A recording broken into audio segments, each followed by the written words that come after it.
안녕하세요. 청소 일을 하고 있는 50대입니다. 벌써 결혼 30년이라고 하니 참 세월이 빠른 것 같네요. 이곳에서 여러 사연들을 접하면서 저도 결혼 생활에 대해서 많은 생각을 하게 되었는데요. 제 이야기도 여러분들께 들려드리고 싶어 이렇게 사연을 적어봅니다. 어린 나이에 시집을 와 이런저런 시집살이를 다 해왔지만 사실 요즘 들어서 제 삶을 뒤늦게나마 찾고 싶다는 생각을 자주 했습니다. 남편은 교수로 일을 했습니다. 30대까지는 일반 직장인이었던 남편은 돌연 자신의 꿈을 찾겠다며 갑자기 공부를 시작했습니다. 10여 년의 결혼 생활 중에도 저는 쉴 틈 없이 일을 했는데 남편은 꿈을 쫓겠다며 직장을 그만두었고 결국 생계는 저의 몫이 되었네요. 그렇다고 해서 제가 남편의 이런 생각을 지지하지 않았던 것은 아닙니다. 여보, 사실 오랫동안 고민을 했었는데 나 다시 공부 시작하고 싶어. 지금까지는 생계 때문에 하기 싫었던 일을 했지만 남은 시간 동안에는 내가 하고 싶었던 일들을 해보고 싶어. 갑자기요?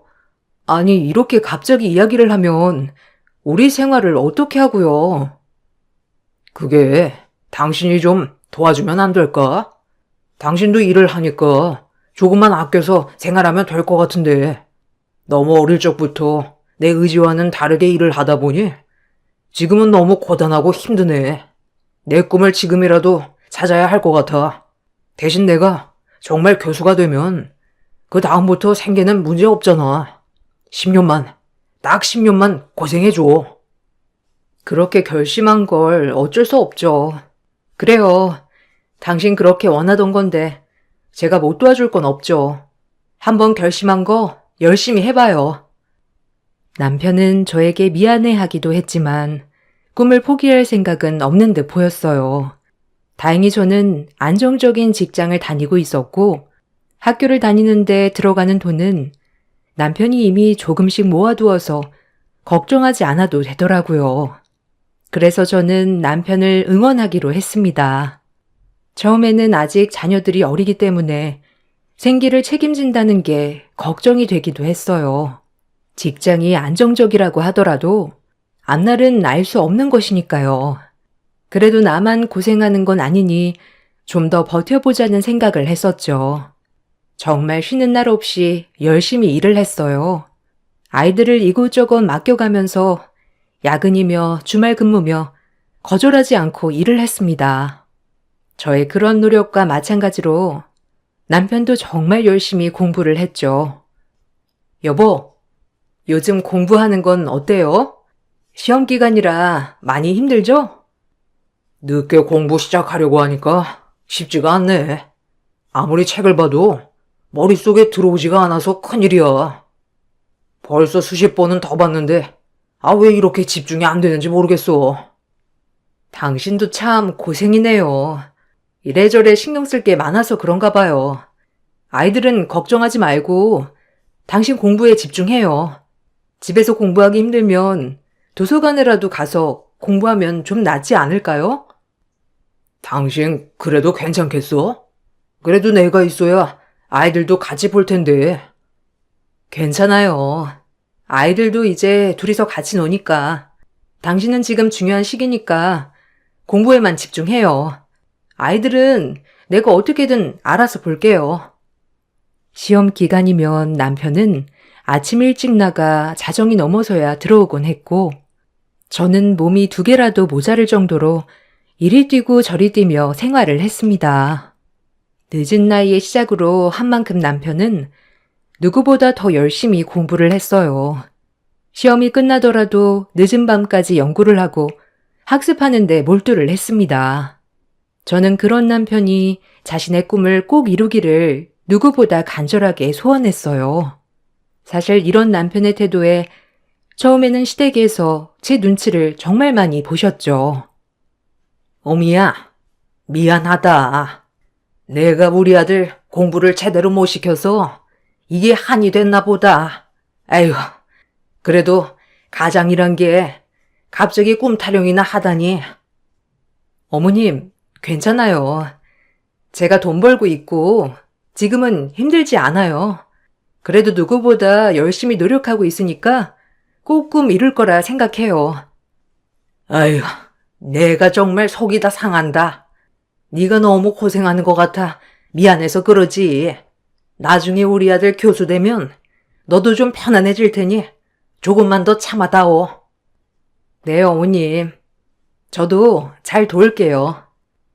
시댁에 가도 시댁 식구들은 제 눈치를 보느라 바빴고 그 흔한 명절 음식 한번 하지 못하게 하셨어요. 그런 시댁의 태도에 저는 감사하기도 하고 더 열심히 노력해서 얼른 남편이 잘 되어야 하겠다 생각을 했죠.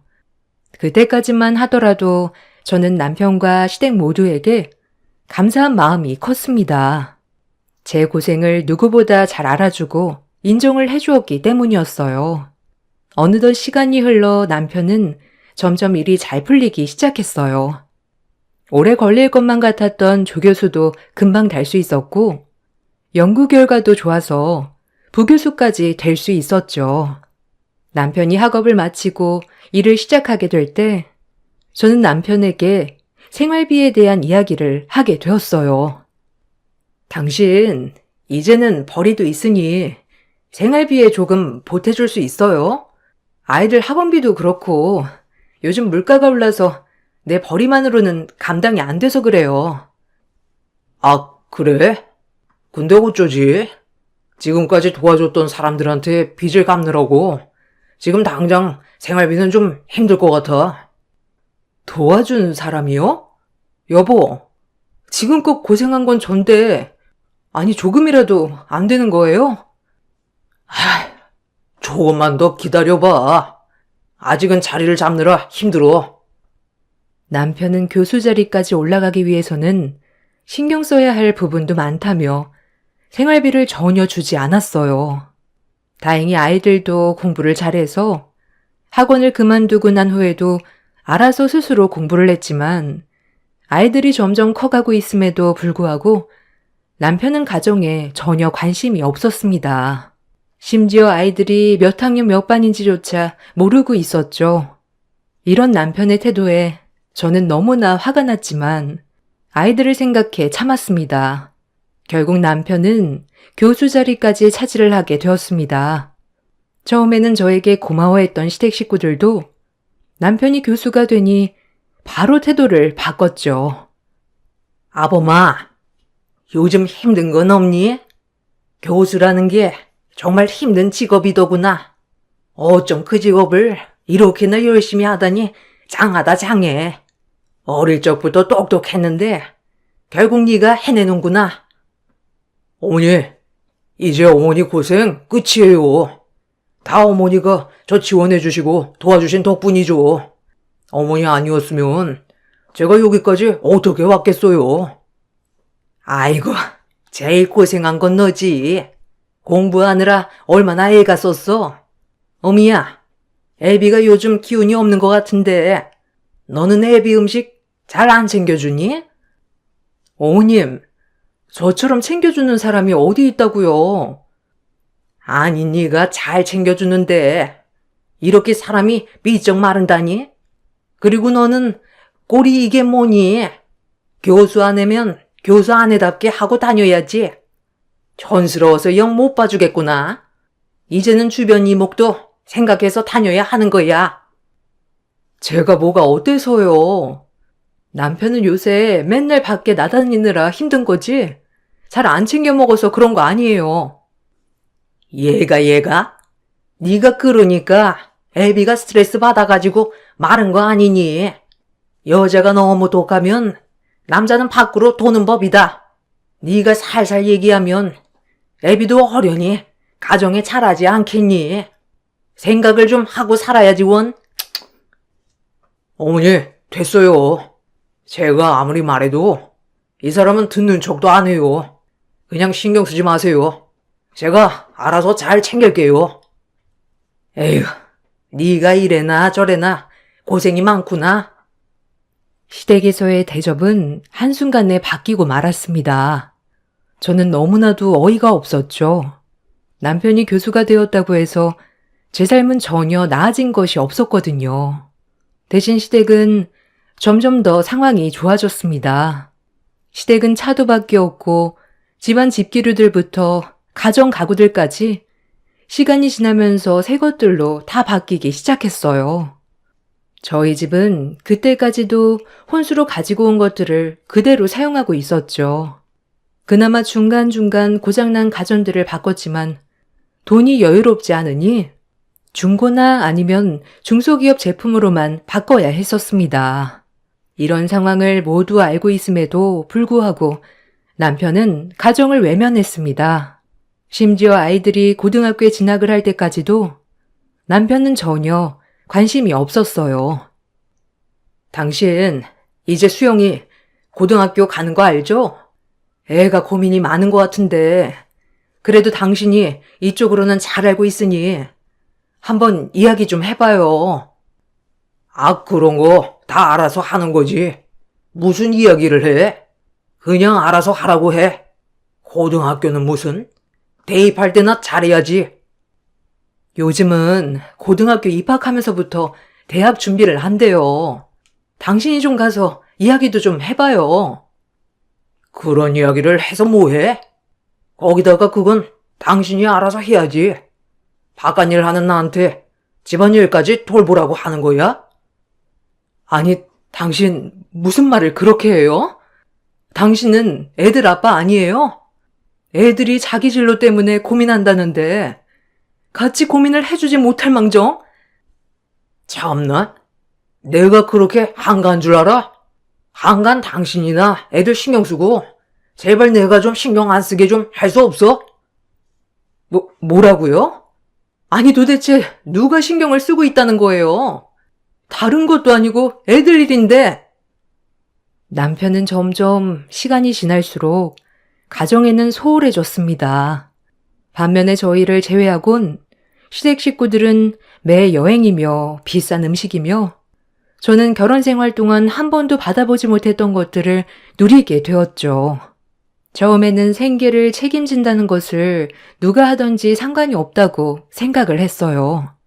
그렇지만 생계를 책임진다는 것이지 남편이 가정까지 등한시할 줄이야 전혀 생각하지 못했었죠. 남편이 점점 가정에 소홀해지면서 저는 홀로 가정을 지키게 되었습니다. 그러던 중 직장 상황이 나빠지게 되면서 20년 동안 근무한 직장에서 퇴직을 하게 되었어요. 더 이상 경제적으로도 여유롭지 않은 상황이라 남편에게 생활비를 받기로 했습니다. 여보, 나 이번에 직장에서 그만두게 되었어.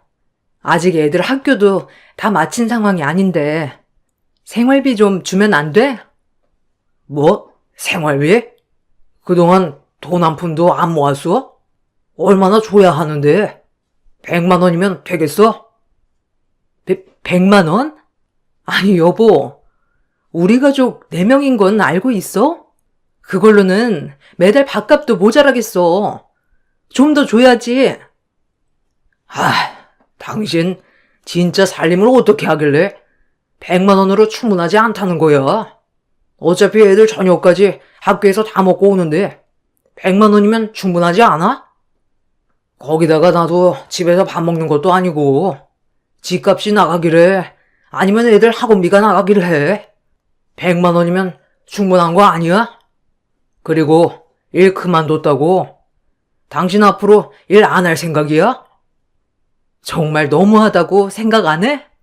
당신 공부하면서 집안일 아무것도 신경 쓰지 않을 때 내가 지금껏 애들 챙기고 생계까지 다 책임졌는데 어떻게 그런 말을 해? 아니 그래서 100만 원 준다고 하잖아. 이거마저 싫으면 간두던가. 남편은 그동안의 저의 노력에는 아랑곳하지 않고 그저 100만 원 정도의 생활비만 입금을 해 주었습니다. 그 돈으로는 공과금이며 여러 가지 비용을 처리하기엔 너무나 부족한 금액이었고 저는 종종 남편에게 생활비를 조금 더 달라고 이야기를 했었죠. 어떻게 아셨는지 시어머니께서도 저에게 전화를 해 교수 아들 스트레스 준다며 폭언을 퍼부었어요. 너는 어찌 된 게? 남편 앞길만 막으려고 난리니? 네? 어머님, 그게 무슨 말이세요? 아니, 생활비가 모자라면 건강한 네가 나가서 돈을 벌면 되는 거 아니냐? 지금까지 그래왔는데 무슨 바람이 불어서 생활비를 달라고 해? 어머님, 지금까지 제가 다 책임진 거 아시잖아요.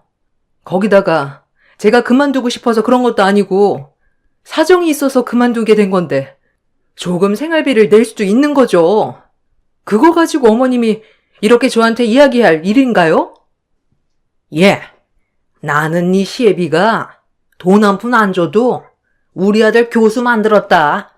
근데 너는 지금 고작 생활비 안 준다고 징징대는 꼴을 보니 내가 한 소리 안 할 수가 없구나. 네? 어머님, 남편이 교수 된 건 남편도 노력해서이지만 저도 집안일에 신경 안 쓰도록 노력해서도 있다고요. 고작 생활비라뇨? 남편도 같이 가정을 꾸린 건데 책임은 있어야죠. 아유, 네가 이렇게 독해 먹으니 남편이 집에 신경이나 쓰고 싶겠니? 정 생활비가 모자라면 나가서 막일이라도 해라. 시어머님은 계속해서 저에게 스트레스를 주지 말라며 이야기를 했고 나가서 막일이라도 하라는 둥 남일 보듯이 이야기를 하셨어요. 정말 황당했지만 아직 아이들이 고등학생이었고 한창 중요한 시기라 이대로는 안 되겠다 생각이 들었죠. 결국 저는 시댁 식구들이 다 모인 자리에서 남편과 언쟁을 벌이게 되었어요. 예, 너는 지금도 우리 교수 아들 스트레스를 주니? 아니 어떻게 풀 때마다 이렇게 야이어가니? 어머님, 저희 집에서 밥 안 먹은 지 꽤 됐어요. 챙겨줘도 먹지도 않고 집에도 들어와야 말이죠.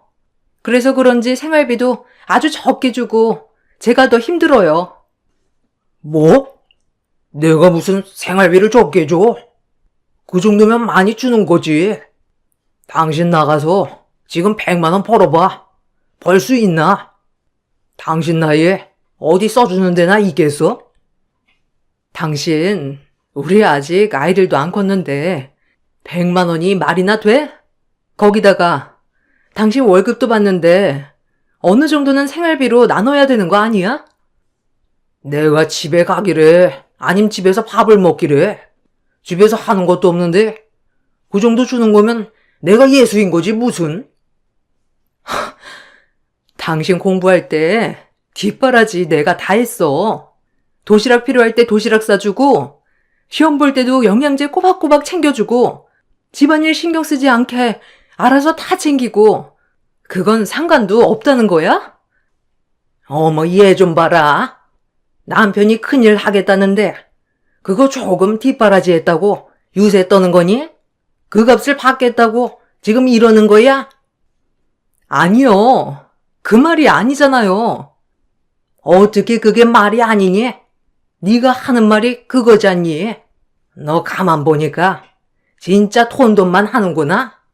왜 교수 됐다고 너한테 떨어지는 게 있을 거라 생각했니?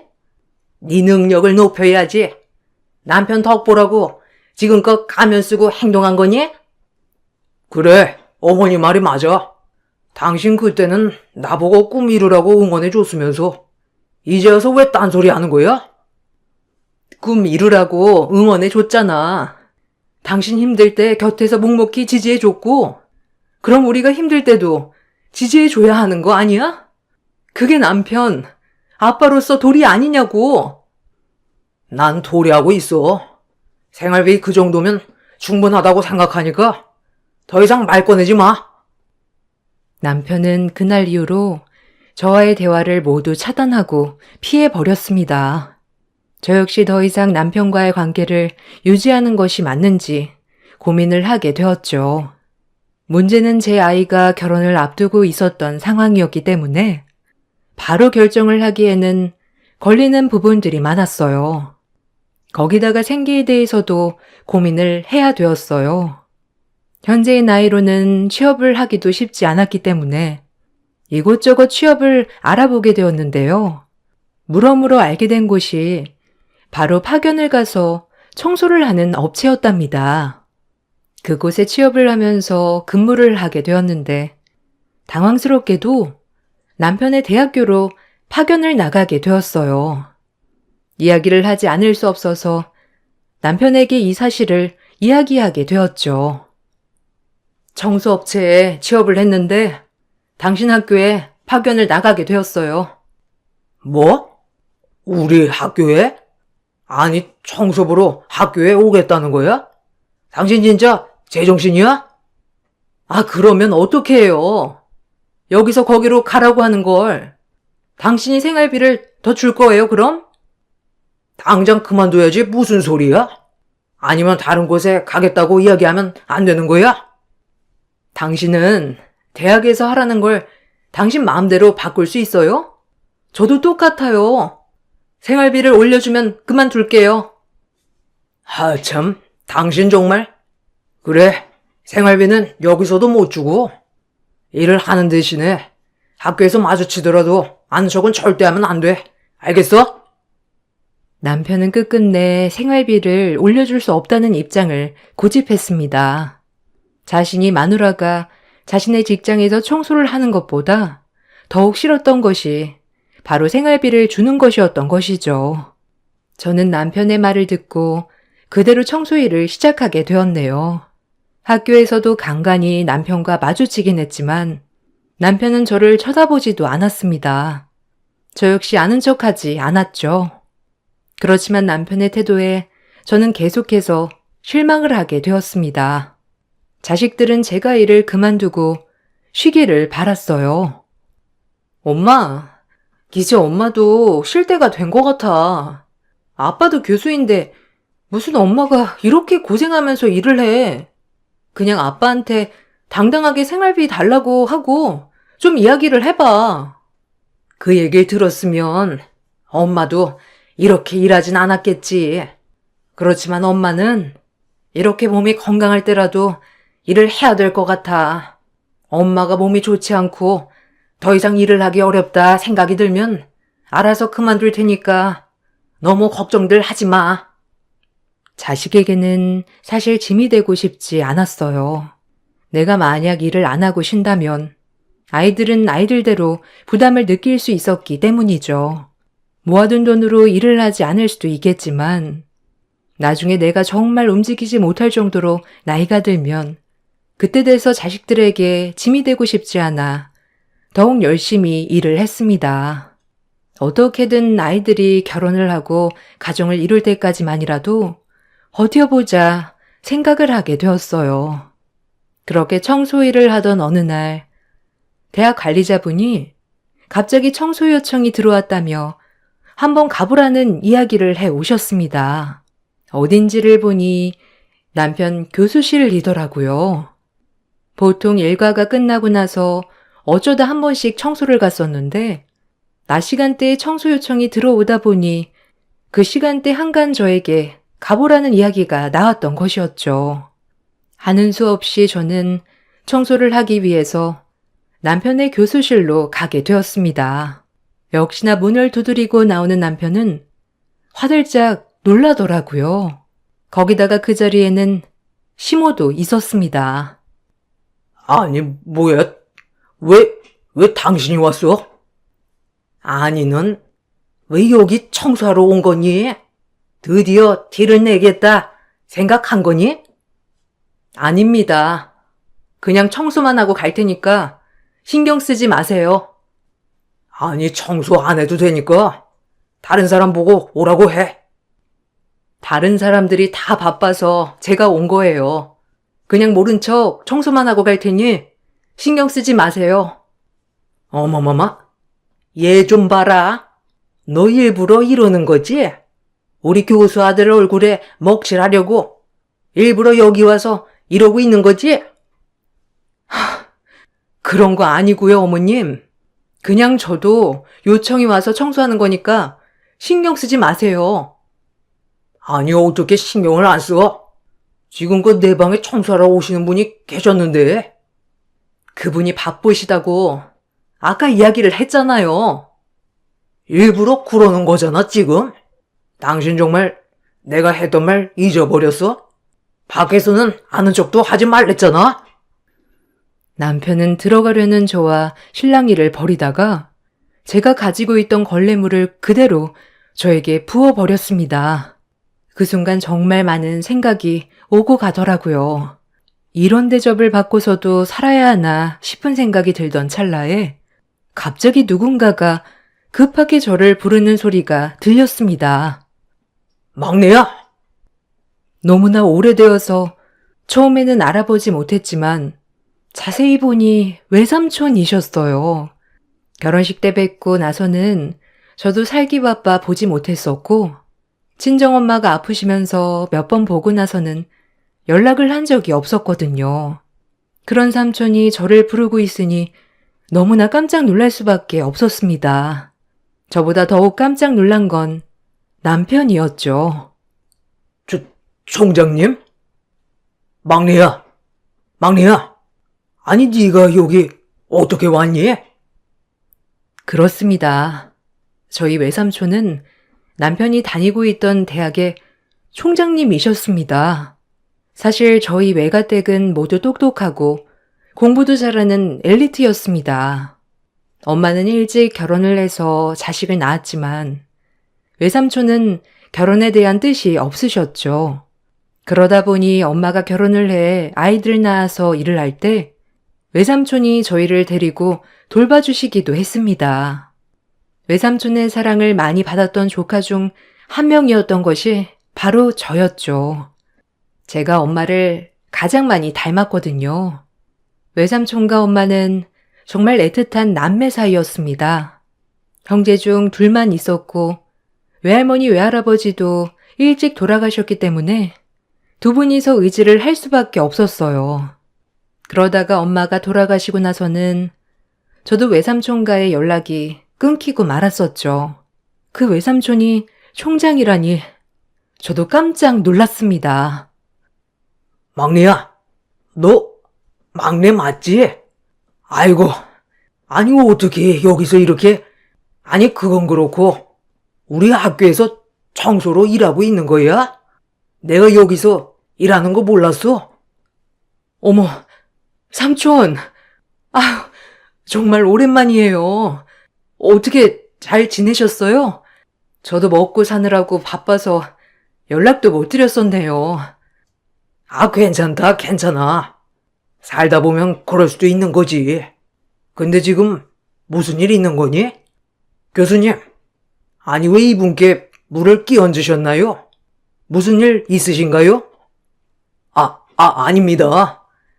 끼얹은 게 아니라, 실수로 그만. 거짓말도 적당히 해. 이왕 이렇게 된 거 한번 툭 터놓고 얘기나 해보자. 당신, 갑자기 태도가 왜 그래? 왜? 삼촌이 총장이라고 하니까 실수한 것 같아? 그게 무슨 말이니? 교수님, 이게 무슨 말이죠? 삼촌, 이 교수님, 제 남편이에요. 그때 결혼식에 오셔서 보셨죠? 그 남편이 바로 이 사람이라고요. 삼촌은 제 말에 크게 분노하셨습니다. 다음에 이야기를 하자고 하시곤 저를 바로 데리고 집으로 향하셨죠. 제 안내에 집으로 향하시고는 자식들에게 엄마가 아빠에게 걸레물을 맞은 거 알고나 있냐며 이야기를 하셨습니다. 그렇게 아이들은 엄마가 어떻게 일을 하고 있는지를 그제야 알게 되었습니다. 애들이 나서서 이혼을 하라고 하니 저도 그동안의 마음의 짐을 덜고 이혼을 다짐하게 되었어요. 그렇지만 남편은 오히려 저의 이혼 통보에 코웃음을 치기만 했죠. 당신 외삼촌이 총장이라고 지금 이렇게 나오자는 거야? 아주 외삼촌 뒤에 없고 별짓을 다 하네 정말. 이혼이 무슨 그렇게 쉬운 일인 줄 알아? 이혼하면 당신은 뭘 먹고 살 건데? 집은 있고? 아니면 애들 결혼할 때 혼자 혼주석에 앉아 있겠다는 거야? 애들도 당신이 어떻게 한지 알았어. 그리고 외삼촌이 아니더라도 당신 같은 사람이랑은 앞으로 더 살 수 없어. 아니, 그래서 어떻게 이혼을 하겠다는 건데? 뭘 가지고 이혼을 하겠다는 거냐고? 당신 지금까지 나에게 부당 대우했던 것들, 생활비 보태지 않고 생활했던 것들, 모든 것에 대해서 이혼을 청구할 거야. 참나. 어디 한번 잘 준비해서 해보든지. 가정에는 관심조차 없었던 남편은 이상하게 이혼은 받아주지 않았어요. 아무래도 교수라는 직업이 있기 때문에 사회적인 체면 때문에 그랬던 것인지 이혼을 요구했을 때 비웃기만 했죠. 저는 굳게 다짐을 하고 남편에게 이혼 소송을 하기 위해 변호사 상담도 받고 준비를 했습니다. 변호사는 저에게 남편과 시댁의 부당 대우에 대한 증거 자료를 충분히 마련한다면 승소할 수 있다고 이야기를 했어요. 부당 대우에 대한 증거 자료가 많으면 많을수록 좋습니다. 우선 생활비 입금 내역에 대해서 정리를 해보죠. 4인 가족이지만 100만 원의 생활비를 주었고 이것도 지금 몇 년도 되지 않았다는 점 등을 피력해 볼게요. 혹시 증거 자료라면 어떤 걸 준비하면 좋을까요? 아무래도 부당 대우를 했던 메시지나 통화 녹음 등이 있다면 좋겠죠. 저번에 남편이 학교에서 걸레물을 뿌렸다고 하셨죠? 혹시 학교에 CCTV가 있을까요? 그 부분을 확보할 수 있으면 더 좋을 텐데요. 제가 한번 알아보도록 할게요. 사실 이혼 준비를 하면서 한 달 정도의 시간이 흐른 상태라 영상이 남아있을까 너무 걱정이 되었어요. 경찰에는 남편의 폭력 행동으로 신고를 하였고 이에 대한 증거 자료를 확보하기 위해서 저는 대학교 행정실로 찾아가 신고증을 제출하고 영상 자료를 확보하고자 노력했습니다. 저의 이런 상황을 아는지 삼촌은 당시의 영상을 미리 모두 저장해 두셨더라고요. 영상 자료를 확보하고 나서 저는 수월하게 이혼 준비를 할 수 있었습니다. 남편은 자신의 행동에 대해서 대수롭지 않게 생각을 하는 듯 했어요. 이혼 소송을 진행하는 동안 남편 측 변호사는 실수로 한 행동이었음을 적극적으로 주장했지만 받아들여지지 않았습니다. 이혼이 진행된 이후부터 통쾌한 복수는 저도 모르게 시작이 되었어요. 당시 영상 확보를 위해서 이리저리 알아보던 중 남편이 저에게 걸레물을 뿌렸던 것이 소문이 났던 것이죠. 학교 내에서는 남편에 대한 여론이 안 좋게 형성이 되었습니다. 저 역시 이번 사건에 대해서 남편에게 책임이 있다고 생각이 들어 남편의 교수직에 대한 1인 시위를 시작했습니다. 남편과 시댁에서는 당연히 저의 행동에 난리가 났습니다. 당신 정말 제정신이야? 날 어떻게든 끌어내리려고 할 셈이냐고?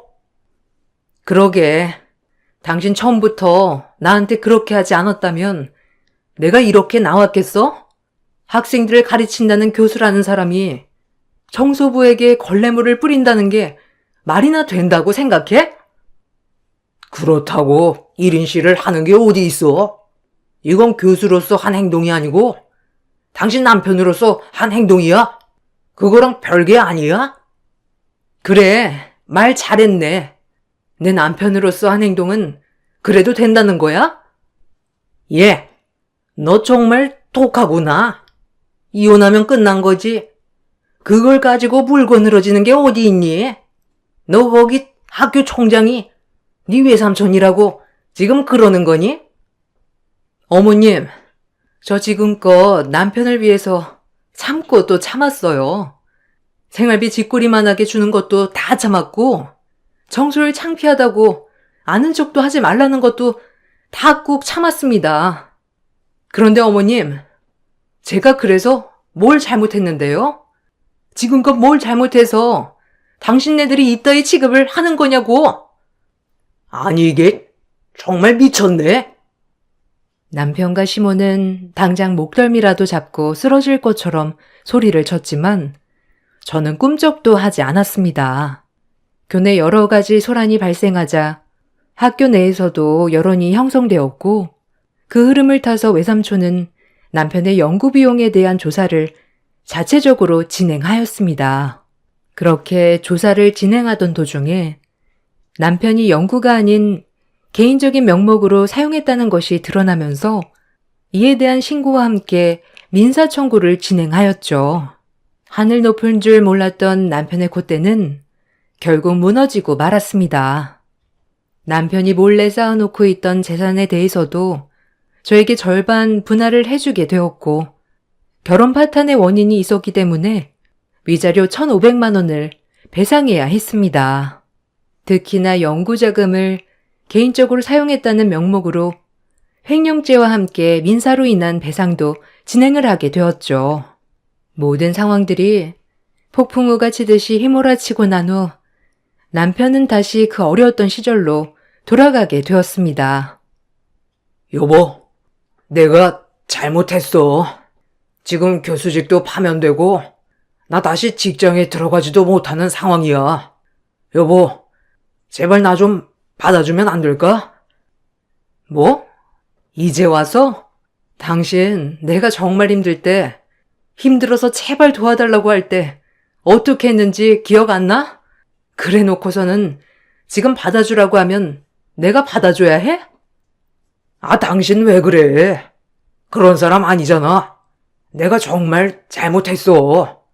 분수도 모르고 교수 되었더니 내가 정말 미쳤었나 봐. 그래? 그럼 그 미친 상태로 그냥 살아. 당신이랑 다시는 볼 일 없으니까. 그렇게 저를 무시하던 남편은 이제는 다시 한 번만 받아달라는 연락을 해오곤 합니다. 이제 와서 후회하면 뭐 하겠어요. 이미 지난 일이고 다시 되돌릴 수 없는 일이 된 건데요. 외삼촌은 저에게 정규직을 제시하시기도 했지만 저는 지금의 일에 만족한다고 이야기를 드렸어요. 남편과 재산 분할을 하면서 조금이나마 그동안의 보상을 받은 것 같네요. 앞으로 어떻게 잘 살아야 할지 생각해보고 있답니다. 어느덧 50대가 되었지만 앞으로는 행복하고 좋은 일들만 가득할 거라 생각해요. 여러분들도 행복하시길 바랄게요. 감사합니다. 안녕하세요. 저는 인생을 살면서 크게 어려운 경험을 해본 적이 없었어요. 무난한 삶을 살았었죠. 아픈 기억을 가진 사람들을 보면 그런 건 남의 얘기지 저에게는 해당이 안 되니까 대수롭지 않게 넘겼습니다. 여태까지 잘 살아왔었으니까요. 그런데 사람 일 한 치 앞도 모른다고 남들이 겪었던 그런 일들과는 비교도 안 될 정도로 엄청난 아픔이 찾아오게 되었습니다. 갑자기 훅 들어오는 감당할 수 없었던 일들이 무난하게 살아왔던 제가 버틸 수 있는 강한 정신력은 당연히 없었고 그로 인해 이 세상을 포기하고 싶은 마음을 먹을 때가 한두 번이 아니었어요. 그런데 그것조차 잘 되지 않더라고요. 인생은 제 마음대로 되는 부분들이 하나도 없었습니다. 그때 뼈저리게 느꼈죠. 사람 사는 인생에 있어 누구나 한 번쯤은 꼭 경험하게 된다는 걸요. 하지만 그런 일들이 빨리 오냐 늦게 오냐가 다른 것 같아요. 저는 늦게 온 것뿐 저보다 나이도 젊은 사람들 중 먼저 아픔을 겪을 사람들이 너무나 많다는 걸 여기 사연 채널을 통해서 듣고 알게 되었습니다. 그래서 저도 제가 살아온 인생을 여러분들과 공유하고 아픈 마음 치료받아 새 삶을 나아가는 데 밑거름이 되었으면 좋겠어요. 그러니 부디 따뜻한 말 한마디 건네주시면 정말 많은 힘이 될 것 같습니다. 남편과 결혼하고 아이 낳아 잘 살아왔었어요. 그리고 태어난 아이가 한두 살 먹다 보니 어느새 저도 흰머리가 군데군데 올라오기 시작했고 애지중지 키운 딸은 어느새 결혼할 나이가 되었습니다. 그리고 좋은 남자 만나 새로운 삶을 살아가기 시작했어요. 목도 가누지 못할 때가 엊그저께 같은데 벌써 결혼할 나이가 돼서 좋은 남자 만나 행복하게 살고 있으니 참 보기 좋았고 오래오래 좋은 일만 가득하길 바랬어요. 엄마, 저희 이번 주말에 가도 되죠? 한동안 엄마 집에 가지 못했잖아요. 할 얘기도 있고요. 저희 남편이 인사드린 지 오래됐다며 찾아뵙자고 먼저 말 꺼냈어요. 많이 바쁜데도 시간 내서 엄마 아빠 얼굴 보겠다고 했으니까 그날은 시간 비워두세요. 유서방 쉬는 날도 없는데 이참에 푹 쉬지 뭐하러 온다고 그래. 잠도 제대로 못 잔다며. 맨날 새벽 늦게까지 집에 와서도 업무 보느라 힘들어 한다면서. 이번 주말에 안 와도 되니까 그런 걸로 부담 갖지 마. 하루 이틀 얼굴 볼 사이도 아닌데 너무 피곤하면 일하는데 문제가 생기니까 전날까지 생각해보고 움직이렴. 나중에 너희 아빠랑 시간 맞춰서 우리가 올라가든지 할게. 딸은 제가 보고 싶었는지 무조건 주말에 오겠다며 약속 잡지 말고 기다리라는 기대 섞인 말을 끝으로 전화기는 끊어졌습니다. 주말에 내려와 웃고 떠들며 함께 시간 보내는 게 너무 오래간만이라 저도 딸이 온다는 말에 기대에 부풀었고 설레었습니다. 결혼하기 전에는 딸과 함께 저녁에 대화하며 시간 보내는 그런 생활이 너무 좋았는데 막상 결혼하고 나니 둘만의 시간을 전혀 가질 수가 없어서 뭔가 가슴에 구멍이 난 것처럼 채워지지 않는 무언가가 저를 힘들게 만들었어요. 그건 아무래도 저희 딸과 함께 했던 생활을 정리해서 그런 것 같았습니다. 남편은 시간이 약이라고 저를 위로해줬지만 딸이 더 이상 제 옆에 없다는 게 받아들이기가 힘이 들어 우울증까지 찾아와 정신과 치료를 받으며 아픈 마음을 치료했었어요. 시간이 약이라고 처음 제 딸 결혼시키고 떠나보냈을 때 그때의 불안감은 점점 사라지게 되었고 현실을 받아들였죠. 그렇게 딸과 함께한 시간을 추억으로 간직한 채 남편과 잘 지내왔었어요. 저에게 항상 많은 안정감을 주었습니다. 유서방 또한 항상 저희 가족에게 잘하려고 많이 노력했어요. 그렇게 주말이 되고 오래간만에 찾아온 사위와 딸을 위해 몸에 좋은 음식들로 항상 차려주었습니다. 서로 오래간만에 보는 얼굴이라 너무 반가웠고 그동안 하지 못했던 대화를 하느라 너무 좋았어요. 남자들이야 당연히 일적인 대화가 오고 갔고 저는 결혼 생활은 어떤지 틈틈이 물어보았습니다. 다행히 별 문제 없이 지내는 게 좋아 보였어요. 딸도 행복해 보였습니다. 그리고 오래간만에 찾아온 이유는 제 딸의 뱃속에 새 생명이 자라고 있었어요. 임신 초기였고 착상도 잘 되고 건강하다며 초음파 사진도 보여줬어요. 건강하게 잘 자라고 있다고 하는데 아직까지 임신 초기라 몸조심해야 한대요. 그래서 다니던 회사도 잠시 쉬려고요. 같이 상의하고 결정한 문제니까 너무 걱정하지 마세요. 일보다 아이가 우선이잖아요. 회사에서도 인정해 주었어요. 정말 다행이다. 너무 갑작스러워서 지금 좀 놀라긴 했는데 너희가 아이를 빨리 가질 거라고 생각 못 했거든. 워낙 아이 얘기는 꺼내지 않아서 몇 년 뒤에나 계획할 줄 알았는데 아무튼 정말 축하하고 몸 관리 잘해야 하는 거 알지? 네, 걱정 마세요. 지금도 관리 잘하고 있어요. 아참, 아빠 요즘 하시는 일은 잘 되고 있어요?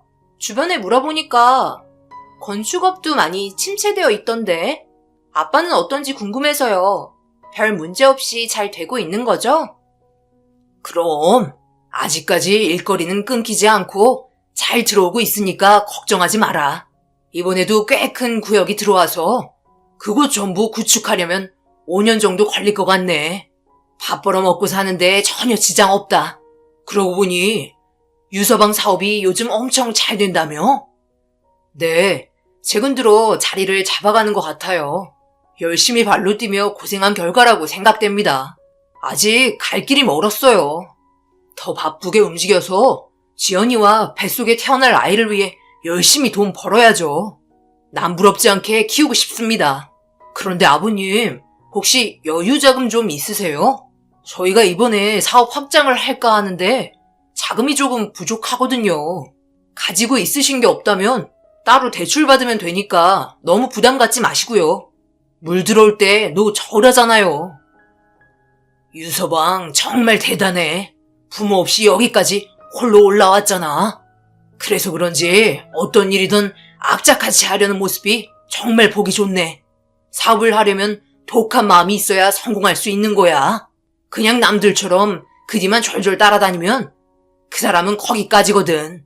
자네는 분명 성공할 걸세. 돈 걱정은 하지 말고 사업 준비 열심히 하게. 내가 뒤에서 밀어줌세. 남편은 딸과 태어날 아이를 위해서라도 유서방이 자리를 잘 잡길 바라고 있었어요.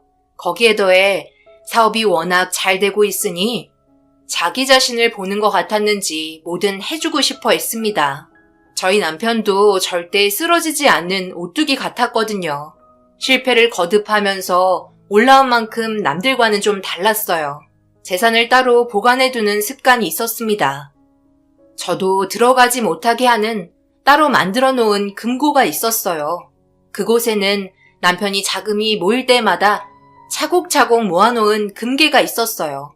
열심히 돈 벌어 금괴 하나하나 쌓는 걸 볼 때마다 뿌듯해하고 있었습니다. 그렇게 꽤 많은 금괴를 쌓아 놓았죠. 남편은 금의 가치는 절대 떨어질 수 없다며 투자에 대한 자신감이 확실하게 있었어요. 그런데 그런 모습을 사위에게도 봤던 것 같아요. 자기가 성격이 비슷하다고 느꼈는지 모든 걸 도와주고 싶어 했어요. 그래서 사위가 운영하는 사업에 금전적으로 아낌없이 지원해줬고 하루가 다르게 무서울 정도로 급격하게 올라가기 시작했습니다. 사위도 정말 대단했어요.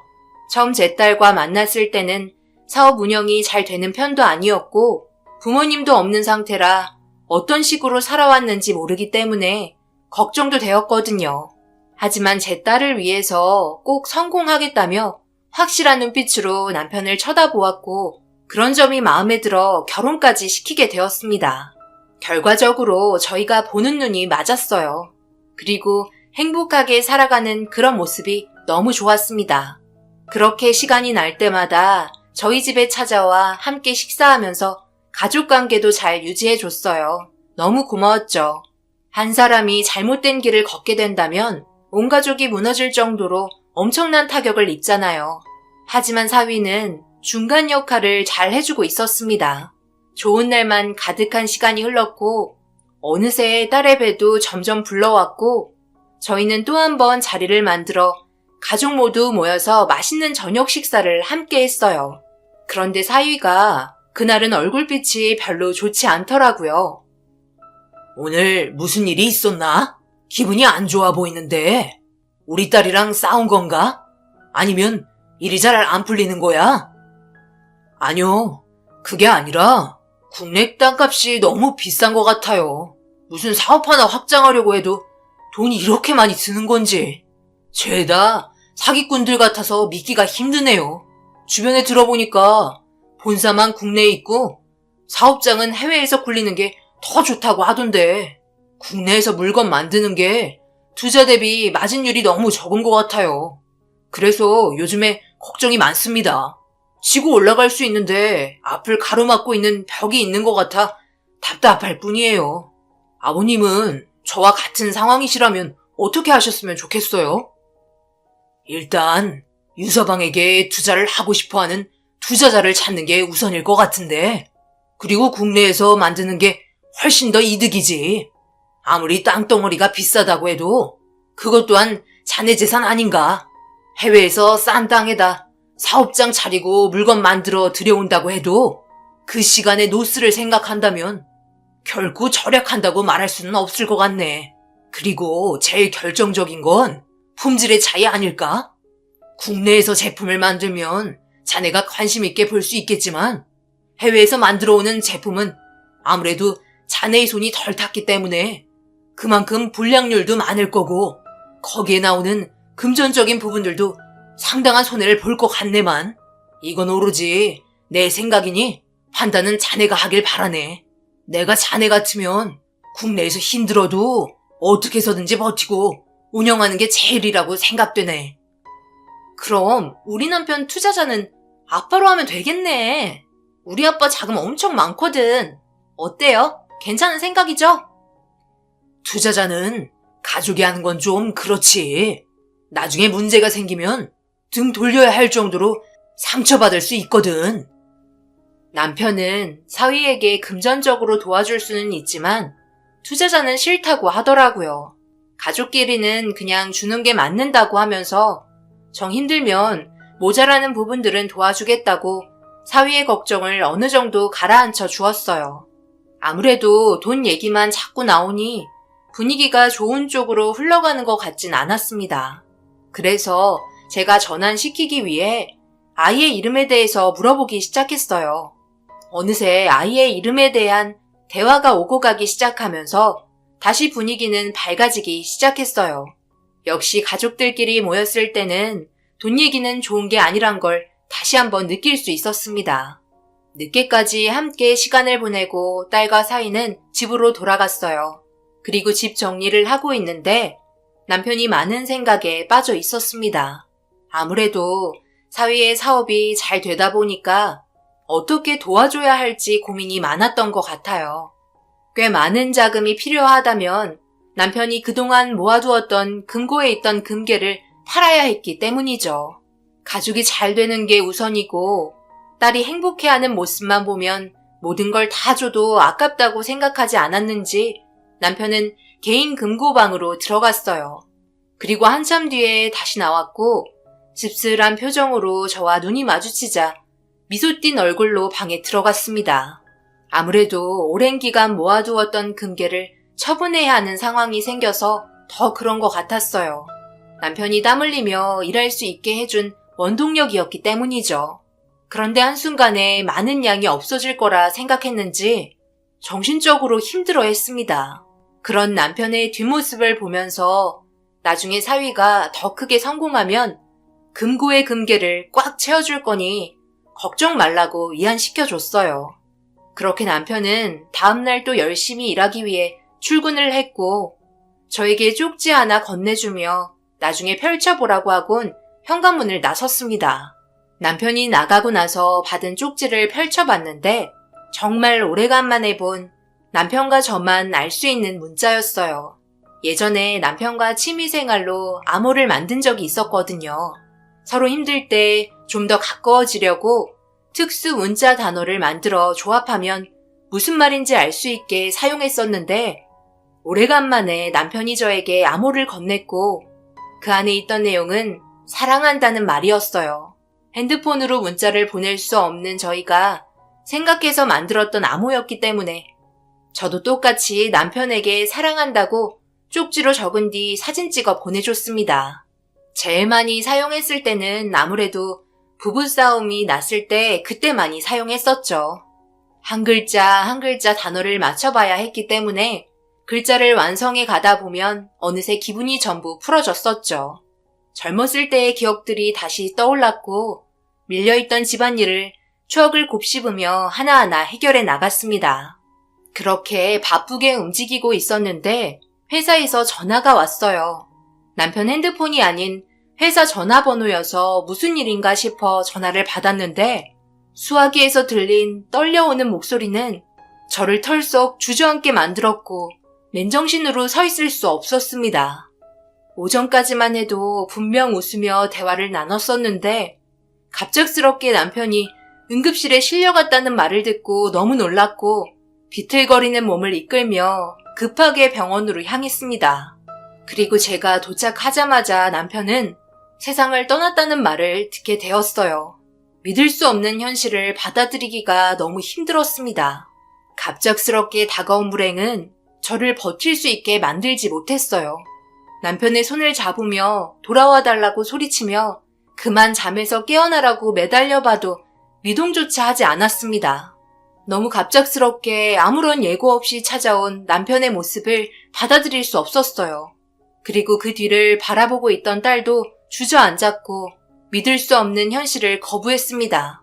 사위는 저와 딸이 쓰러질까봐 옆에서 최대한 진정시켜줬어요. 그리고 왜 사고가 나게 되었는지 조사를 하고 있었습니다. 그리고 알게 된 건 건축 현장에서 남편이 추락사고로 세상을 떠나게 되었다는 걸 알게 되었어요. 그렇게 장례가 치러졌고 남편이 운영하던 사업은 처분할 수밖에 없었어요. 저희 모두 정상적인 삶을 살 수가 없었고 아무래도 오랜 기간 함께 해온 제가 제일 힘들었습니다. 집에 들어가기가 무서웠어요. 남편이 퇴근하고 집에 들어올 것만 같은 그런 느낌이 들었거든요. 결국 남편의 물건을 도저히 정리할 수 없었고 그 흔적들을 지우고 싶지 않았어요.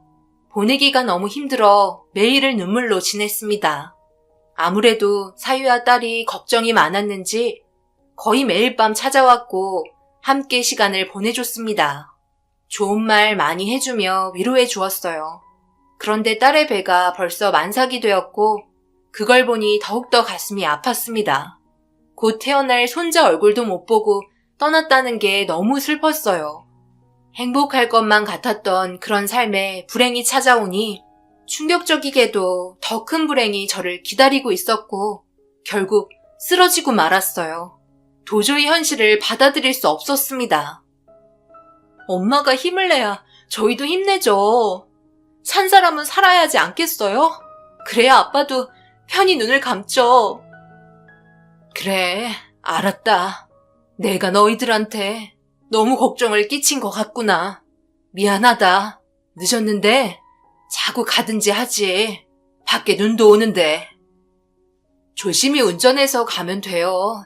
너무 걱정하지 말고요. 엄마가 빨리 기운 차리고 일어나야 저희도 힘을 낼 수 있어요. 아시겠죠? 어머님 뒤에는 항상 저희가 있다는 걸 잊으시면 안 돼요. 그리고 얼마 있다 태어날 손자만 생각하세요. 딸과 사위마저 없었다면 저는 앞으로 살아갈 수 없었을 거예요. 앞으로 태어날 손자까지 생각하니 제가 매일 슬퍼하며 하루하루 괴로워하는 게 가족에게 좋은 영향을 끼치는 건 아닌 것 같아 그날 이후로 슬픔은 묻어두었습니다. 털어버리고 다시 제자리로 돌아가야만 했어요. 그렇게 딸과 사위는 집으로 돌아갔고 집 정리를 하나하나 하기 시작했습니다. 그런데 밖에 눈이 많이 오더라고요. 앞이 안 보일 정도로 너무 많이 와서 걱정이 되었고 운전 조심히 하고 천천히 집에 들어가라며 문자 한 통 남겼습니다. 그런데 도착해도 남을 시간인데 전화나 문자가 오지 않았어요. 워낙 피곤해도 잘 도착했다는 문자 한 통은 남겨줄 수 있을 텐데 아무런 소식이 없어서 전화해봤지만 전화기가 꺼져 있었습니다. 그런데 그날 저에게 걸려온 전화 한 통에 급하게 응급실로 향했고 저는 쓰러지고 말았습니다. 딸과 사위가 집으로 가던 도중 차가 눈길에 미끄러지면서 사고를 당한 것 같았어요. 그런데 제일 큰 문제는 딸의 상태가 너무 위급했습니다. 만삭인 상태에서 당한 교통사고라 병원 전체가 난리가 났고 사위 또한 수술을 받고 있는 것 같았어요.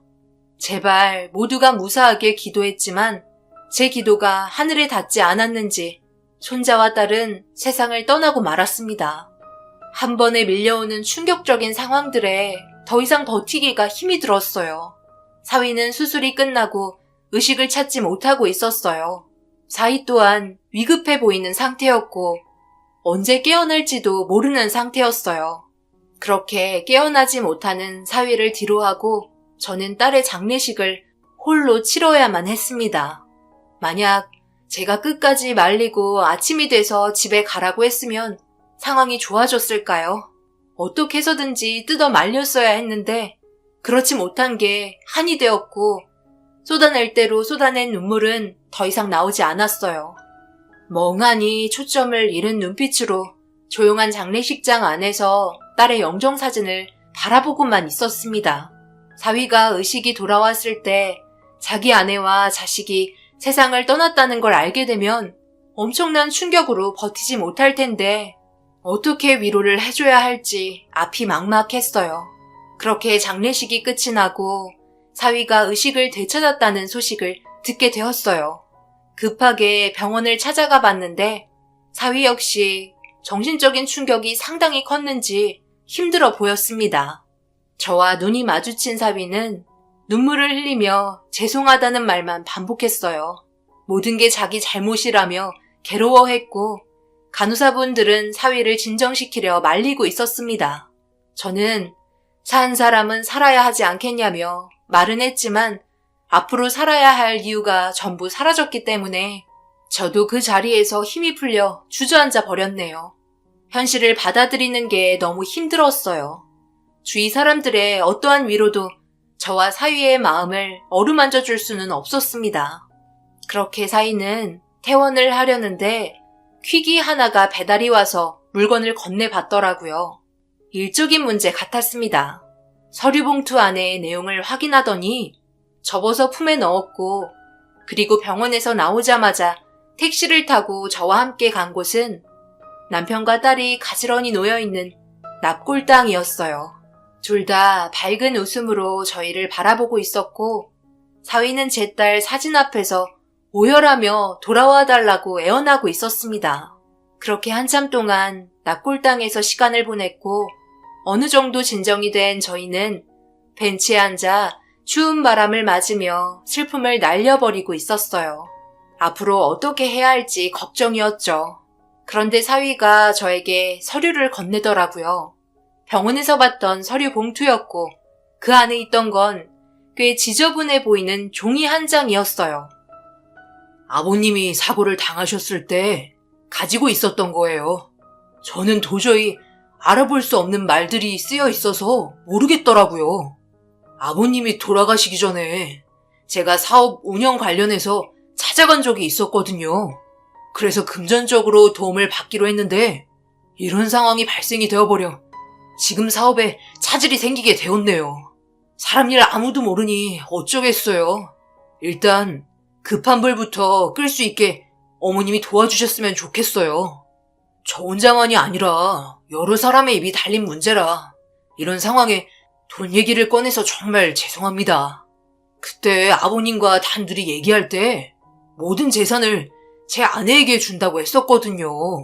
그런데 아내까지 이렇게 되니 하늘이 무너질 것만 같네요. 경찰분들은 아무래도 사고가 난 이후에 힘겹게 작성한 거라 제대로 알아볼 수 없다고 건네받았는데 혹시 어머님은 이 글씨에 대해서 어떻게 생각하세요? 뭐라고 하시는지 알 수 있을 것 같아요?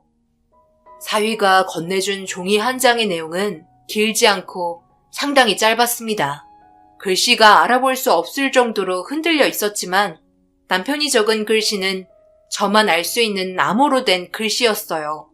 그리고 한 글자 한 글자 머릿속으로 번역을 하는 순간 충격적이게도 그 안의 내용은 사위가 범인이라는 믿을 수 없는 단어였고 너무 놀라 종이를 쥐고 있던 손이 떨렸습니다. 사위는 뭔가 눈치를 챘는지 무슨 말인지 알 것 같냐고 물어봤고 괜한 오해를 사면 더 큰 문제가 생길 것 같아 의식을 잃기 전에 썼던 글씨라 아무래도 정상적인 내용은 아닌 것 같다며 남편의 유품이니 제가 가지고 있겠다고 떨리는 목소리로 마무리 지었어요. 사위는 저를 계속해서 빤히 쳐다봤고 뒤이어 운영 자금에 대해 다시 말을 꺼내기 시작했습니다. 어머님, 그럼 아버님이 가지고 계신 금고안의 이 자금을 일단 빌려 쓸 수 있을까요? 급한 불부터 끄고 나중에 다시 갚는 걸로 할게요. 그러니 이번 한 번만 도움을 주셨으면 좋겠어요. 부탁드립니다. 대출 문제도 아직 해결되지 않아서 자금을 얻을 데가 없어요. 확장하던 중에 발생이 된 문제라 엎을 수도 없으니 답답하네요. 몸도 성치 않은데 이런 상황에서 해결해야 하는 현실이 참 마음이 아픕니다. 말 나온 김에 어머님 댁으로 같이 갔으면 좋겠는데 괜찮죠?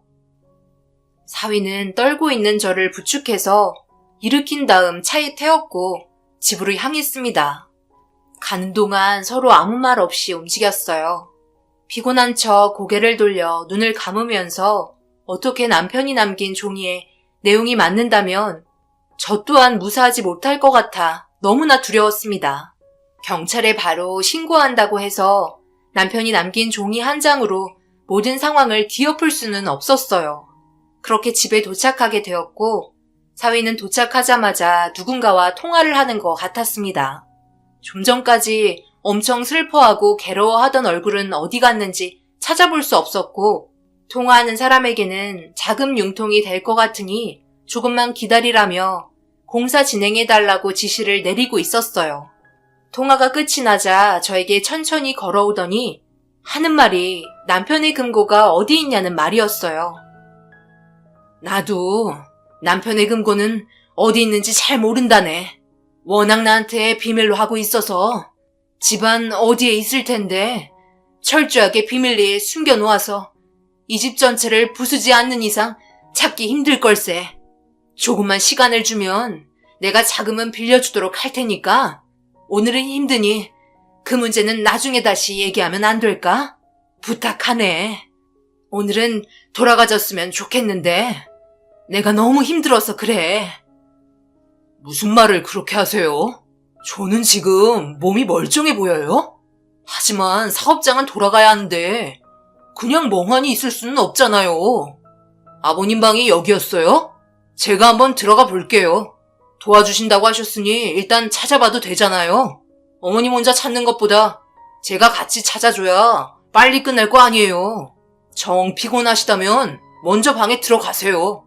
제가 알아서 할게요. 꼭 이렇게까지 해야 되겠나? 우리 집안이 어떻게 된 줄 알면서 지금 이 난리를 쳐야 돼? 그만 돌아가 주게. 아이씨, 뭐라고요? 살아있는 저는 그냥 집에 박혀 있으라는 말이에요? 나도 사고 당했는데 힘들게 버티고 있는 거라고요. 돈을 안 빌려주는 아버님이 벌 받은 거죠.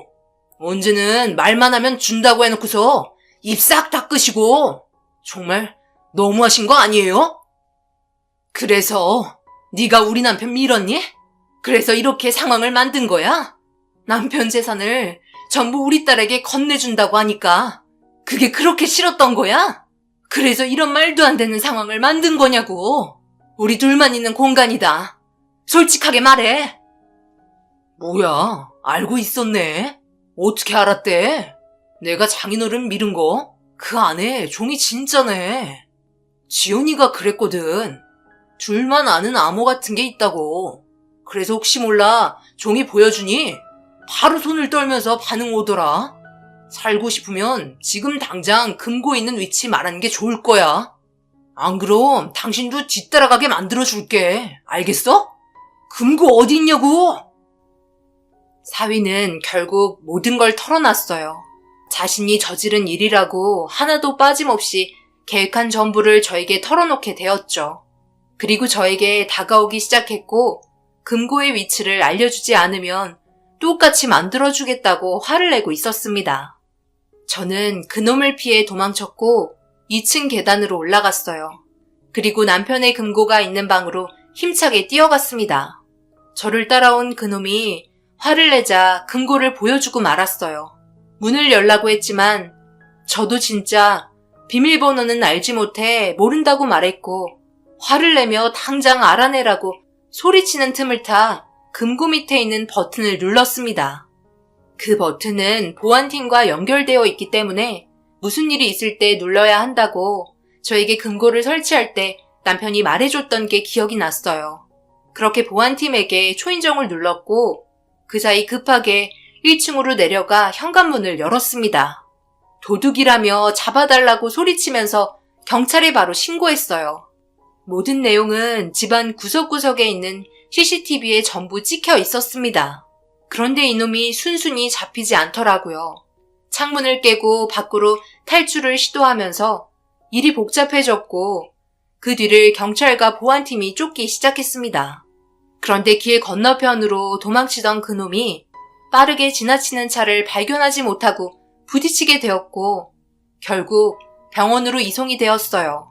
경찰분들은 사건의 경위를 알기 위해 조사를 진행했고 제가 가지고 있었던 모든 증거물을 보여줬습니다. 결국 모든 계획이 저놈 짓이었다는 게 밝혀지게 되면서 사건은 종결이 되긴 했었죠. 하지만 문제는 처벌을 내릴 수 없는 상태였어요. 사고를 당하면서 이놈이 뇌사 상태에 빠져버렸고 아무런 의식조차 없는 상태로 남게 되었습니다. 병원에서는 가망이 없을 거라며 얼마 지나지 않아 세상을 떠날 것 같다고 믿을 수 없는 말을 듣게 되었네요.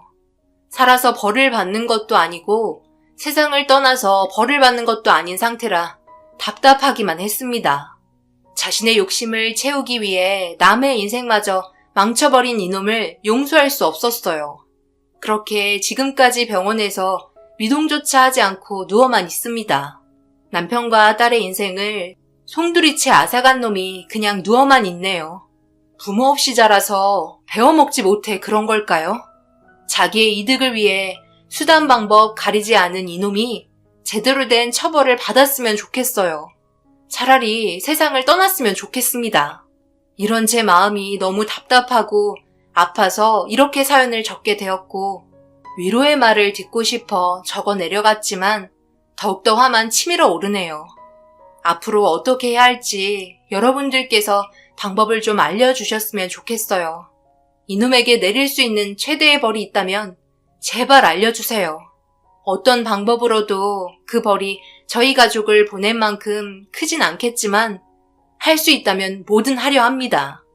그래야 저도 편히 눈 감을 수 있을 것 같네요. 욕심에 눈이 멀어 저지른 행동의 결과는 너무 뻔한 것 같네요. 제 사연 들어주신 분들 그냥 지나치지 마시고 무슨 말이라도 좋으니 꼭 부탁드립니다. 감사합니다. 안녕하세요. 저는 50대 초반 여자입니다. 참 안타까운 사연을 경험하게 돼서 이렇게 글을 작성하게 되었습니다. 저도 마음이 좋지 않지만 그렇다고 눈 감고 그냥 넘어갈 수는 없었고 이 문제 때문에 동서와도 사이가 상당히 안 좋아졌지만 저는 옳은 판단을 했다 생각합니다. 동서와도 가족이 된 지 벌써 20년이 흘러버렸습니다. 그동안 참 많은 일들을 경험해왔고 서로 얼굴 붉히고 지지고 볶으면서 살아오다 보니 어느덧 이런 삶에 적응이 되어 버렸네요. 그런데 문제는 어느 날부터인가 동서가 저에게 이상할 만큼 잘해주기 시작했는데 좀 이상한 부분들이 많았습니다. 형님, 오셨어요? 이번에도 제가 형님을 위해서 옷 몇 가지를 준비했는데 가지고 가서 입으세요. 사이즈도 괜찮죠? 또야? 매번 부를 때마다 안 입는 옷을 주는데 굳이 이렇게까지 하지 않아도 돼. 내가 옷이 없는 것도 아니고 그냥 받으세요. 형님이 이런 옷을 언제 입어보겠어요? 저니까 챙겨주는 거예요. 계절이 바뀌면서 정리할 것들 중에 그나마 입을 만한 거 드리는 거니까 아무 말 하지 말고 가지고 가세요. 형님도 옷장에 꺼내지 않은 옷들 좀 처분하세요. 아끼면 뭐해요? 나중엔 다 낡아서 해질 텐데 앞으로 계속 나올 것 같으니까 형님도 버릴 건 버리고 제가 드리는 걸로 새로 채우시면 되겠네요. 내가 지금 입고 있는 옷이 뭐 어때서? 이것도 경민 아빠가 5년 전에 선물해 준 거야. 꽤 비싼 옷이라고. 동서도 멀쩡한 옷들 상당히 많은 걸로 알고 있는데 괜히 돈 낭비하지 말고 최대한 아끼면서 살아. 신중하게 결정하고 골랐으면 나한테 좋겠어? 기분 따라 아무거나 막 사 입으니까 결국 이런 일이 생기는 거잖아. 동서 때문에 우리 집에 있는 옷장도 꽉 찼어. 원래 버는 만큼 쓴다고. 형님네는 없이 사니까 옷 하나를 사도 신중하게 결정하고 구매할지 몰라도 저희는 워낙 잘 사는 집안이라 돈도 많은데 이 정도 쓰는 건 아무것도 아니죠. 다른 사람들이 가지고 있는 개인적 취미 같은 것들 있잖아요. 저는 쇼핑이 취미고 스트레스 푸는 요소예요. 솔직히 제가 드리는 옷들 보면 거의 다 재판매할 수 있는 명품 옷들이잖아요. 나이에 맞게 옷을 사는 건데 그게 뭐 잘못됐어요? 이제 볼일 끝났으니까 들어가세요. 조만간 또 부를 테니까 그때 다시 오세요. 동서의 집안은 워낙 부유해서 돈에 대한 씀씀이가 저희와는 비교가 안 될 정도로 많이 달랐어요. 살아온 환경이 다르기 때문에 그럴 수 있다 생각하고 주는 거니 일단 받았습니다. 딱 봐도 10번도 안 입은 것 같은 옷들이라 너무 아까웠었죠. 그런데 문제는 동서가 준 옷들은 옷장에 보관만 해둘 뿐 제가 직접 입은 적은 없었네요. 옷만 명품이기 때문에 다른 옷이나 가방에 매치가 되지 않더라고요. 동서야 워낙 고가의 물건들을 걸치고 있어서 명품 옷과 잘 어울리지만 저는 평범한 물건들을 들고 다니기 때문에 옷만 명품을 걸치기에는 균형이 맞지 않았습니다. 그래서 항상 모임이 있을 때마다 동서는 저에게 불만을 가져왔었죠. 자기가 선물해준 옷을 왜 입지 않냐며 얼굴을 붉히길래 사정을 얘기하며 나중에 기회가 될 때 입기로 하고 그렇게 동서와 헤어지게 되었습니다. 그런데 집으로 돌아오는 도중에 시어머니께 전화가 왔어요. 바뀌면 잠깐 만나길 원하고 계셨죠. 큰 약속이 없던 터라 시간도 남아서 약속 장소로 나가게 되었고 저와 마주한 시모는 인상을 찌푸리면서 저에게 갑자기 짜증을 내기 시작하셨어요. 무슨 이유 때문인지 몰라 불만을 털어놓고 계신 시모를 보며 당황했네요. 너 이번에도 둘째한테 헌옷까지 받았니? 맏며느리나 돼선 막내한테 그런 걸 받아서 되겠어? 버리긴 싫다고 주는데 어떡해요. 제가 봐도 멀쩡해 보이는걸요? 그렇다고 받은 옷들을 의류수거함에 넣을 순 없잖아요. 이 문제 때문에 저를 보자고 하신 건 아니시죠? 곧 경민 아빠 퇴근 시간이라 저녁 준비해야 돼서 오래 있을 수가 없어요. 이번에 봉사활동에 참석을 좀 해야 되는데 너도 함께 왔으면 좋겠는데 괜찮지? 너희 시아버지가 사업차 이미지 좀 쌓으려고 봉사활동에 참석하신다는데 일손이 필요할 것 같아서 웬만하면 참석해 줬으면 좋겠다. 어느 정도 수고비는 줄 테니까 부담 갖지 말고 늦지 않게 오도록 해라.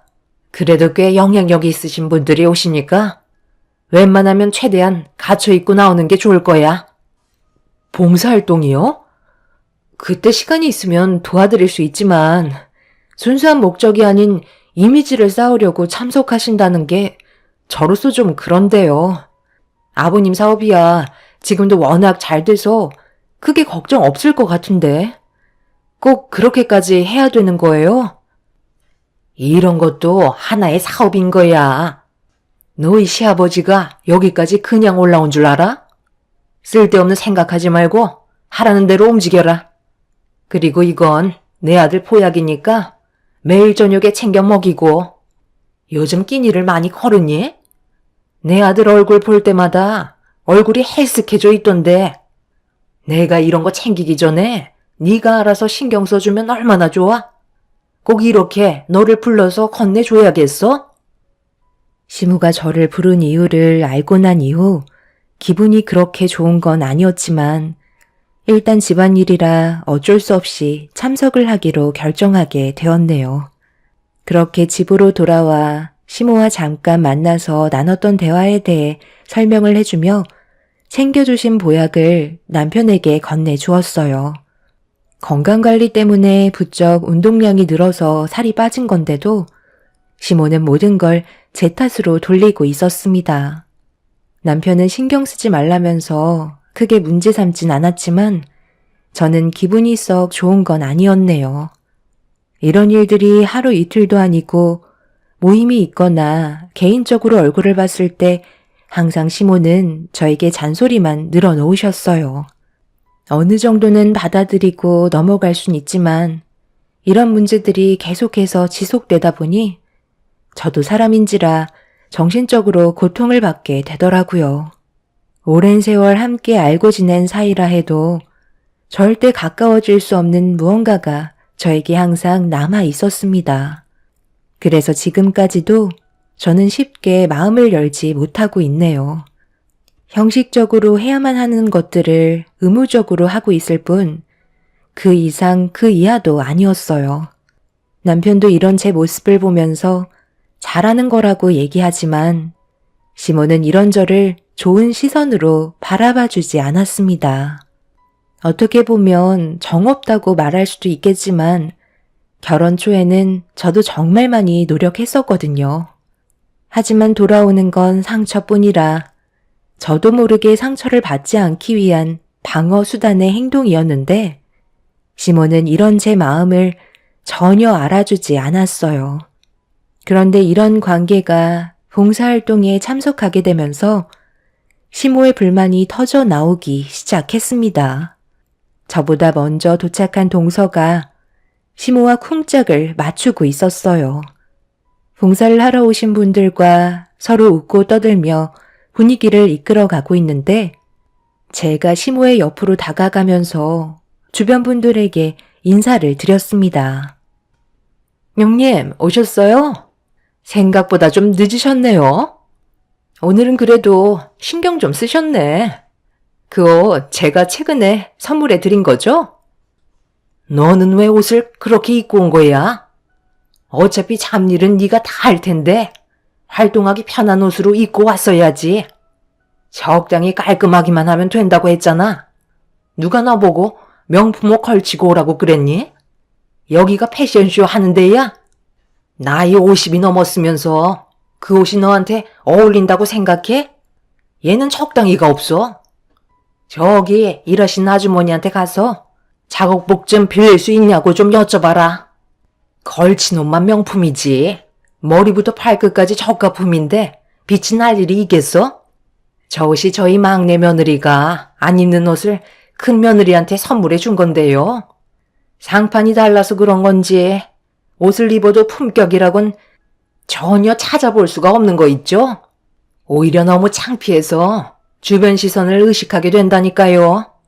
그냥 길거리에서 파는 천조가리 걸치는 게 쟤한테는 훨씬 어울리는데 평소에 하지도 않는 화장까지 짓게 해선 오늘따라 더 창피하게 느껴지네요. 그래도 나름 노력한 것 같은데 좋게 봐주세요. 원래 명품이라는 게 태어날 때부터 때깔이 다른 집안에서 자란 사람들이 입어야 그것에 품격이 묻어 나오는 거예요. 왜 천민 양반이 옛날부터 있었겠어요?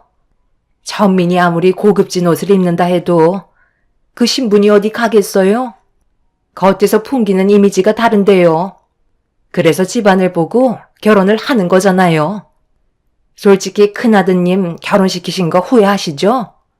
저도 큰며느님 얼굴 보는 게 이번이 처음이지만 여사님 집안의 며느님이라는 말에 좀 놀라긴 했네요. 도대체 저를 왜 불렀는지 이해할 수가 없었어요. 그냥 씹을 거리가 없어서 데려온 것 같은 느낌이 들었고 시모는 저를 보며 아랑곳하지 않고 험담을 하고 있었네요. 거기에다가 동서까지 맞장구 치면서 저를 더 이상한 사람으로 몰아가고 있었고 제 기분은 점점 안 좋아지고 있었습니다. 그래도 시부의 사업에 피해가 가지 않게 하기 위해서 정말 신경 많이 쓰고 온 거였는데 가족인 저를 함부로 대하시는 시모에게 너무 큰 실망을 하고 말았습니다. 봉사단체에서 생활하시는 아주머님께서 작업복을 저에게 건네주셨고 저는 그 옷으로 한복을 한 다음 시키는 일을 묵묵히 해왔어요. 그리고 그 옆에서는 시모와 동서가 다른 사람들과 대화를 주고받으면서 봉사활동은 하지 않고 수다를 떨고 있었습니다. 땀 흘리며 노동을 하고 있는 저에게 눈길조차 주지 않고 있는 시모에게 너무 큰 실망을 하고 있는데 멀리에서 검은색 고급 외제차가 여러 대 오더니 차 문이 열렸고 시모와 동서는 그 차를 보고 당황해하며 어쩔 줄 몰라 하고 있었어요. 알고 보니 차에서 내린 사람은 저희 시아버지였네요. 다른 관계자분들과 인사를 주고받으면서 저희 쪽으로 가까이 오셨는데 표정이 좋아 보이지 않았습니다.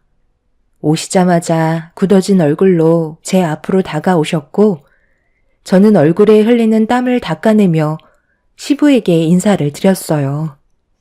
그런데 언제나 무뚝뚝하셨던 시부가 안주머니에서 손수건을 꺼내들더니 저에게 건네 주셨네요. 내가 며느리 하나는 잘 뒀다니까.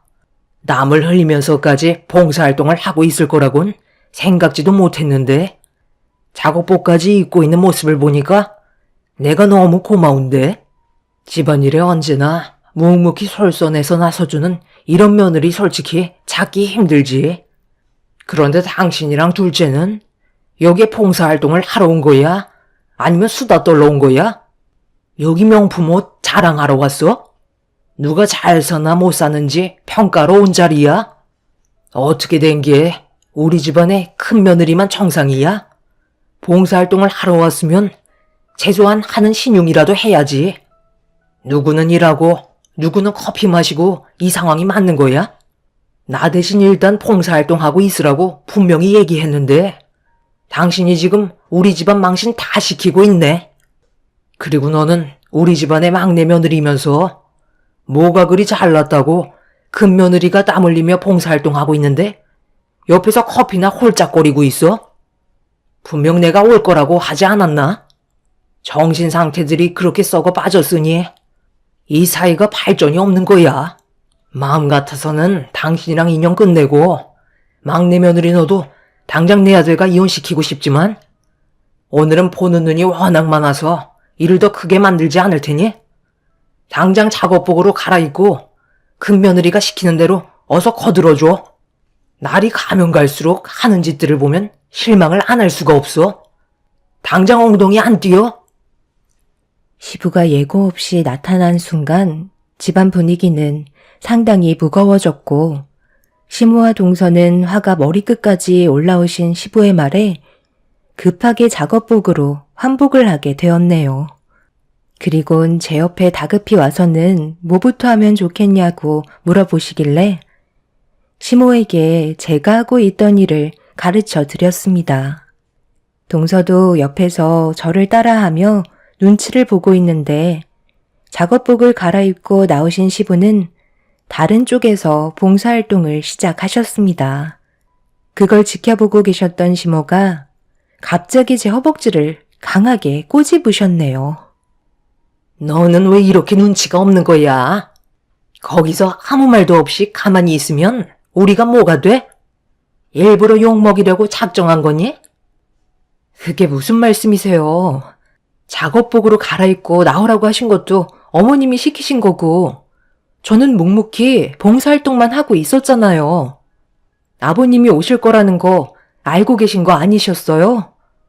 그리고 어머님이 저한테 얼굴만 비추고 인사만 하면 된다고 하셨는데 왜 저한테만 봉사활동을 시키신 거예요? 일부러 그러신 거잖아요. 어머님이랑 동서는 다른 분들과 수다 떨고 있을 때 저는 진심으로 봉사를 하고 있었다고요. 그런데 제가 왜 아버님 앞에서 거짓말을 해야 되는 거죠? 솔직히 저도 어머님 말만 듣고 옷을 갖춰서 입고 온 건데 오히려 안 좋은 말들만 늘어놓으셨잖아요. 저는 온몸에 명품 안 걸치고 싶은 줄 알아요?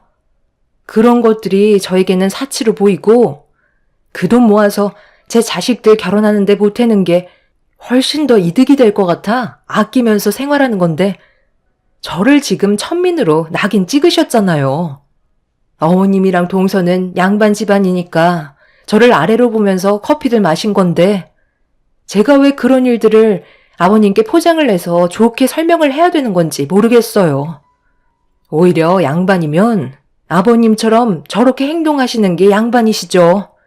어머님이랑 동서가 하는 행동은 천민보다 못하다고 생각하는데요. 이런 쓸데없는 대화 주고받을 시간에 하나라도 봉사활동 도와주는 게 좋을 것 같네요. 대충 알려드렸으니 여기는 알아서 마무리하세요. 저는 아버님 쪽으로 가서 일손 좀 도와드려야겠네요. 그리고 동서, 안 입는 옷 선물해 준 건 고마운데 험담할 거면 앞으로 주지 않았으면 좋겠어. 시모와 동서는 저를 보며 어이가 없다는 듯 입을 다물지 못한 채 멍한 상태로 쳐다보고 있었어요. 저도 그동안 쌓여있던 것들이 한순간에 감정이 격해져서 아무 말이나 막 뱉어대고 있었네요. 그렇게 시부 옆에서 일손을 도와드렸고 바쁜 일정 때문에 중간에 시부가 먼저 돌아가셨는데 차를 타고 돌아가시자마자 시모와 동서는 작업하고 있던 물건들을 내동댕이 치면서 화가 잔뜩 올라온 상태라는 걸 보여주고 있는 얼굴로 저를 바라보고 있었습니다. 시모와 동서는 눈빛으로 벌써 저를 가만두지 않았어요. 주변에 지켜보고 있는 눈들이 워낙 많았기 때문에 시부의 귀에 안 좋은 말들이 들어가게 되면 분명 폭풍이 휘몰아치게 될 걸 뻔히 알고 있기 때문에 시모와 동서는 화를 삭히면서 감정을 억누르고 있었습니다. 그렇게 봉사활동이 끝난 뒤 인사를 건네고 집으로 돌아왔는데 예상했던 대로 시모와 동서가 저희 집 문을 세차게 두드리고 있었네요. 내가 올 거라는 거 뻔히 알고 있었으면서 문을 왜 이렇게 늦게 여는 거야? 너는 지금 나한테 할 말이 많을 것 같은데? 제가 무슨 말을 해야 되는 거죠? 어머님 때문에 상처받고 온 게 아무래도 제일 서운하네요. 이것 말고는 없는데요? 형님 때문에 어머님이랑 제가 아버님한테 욕을 먹었잖아요.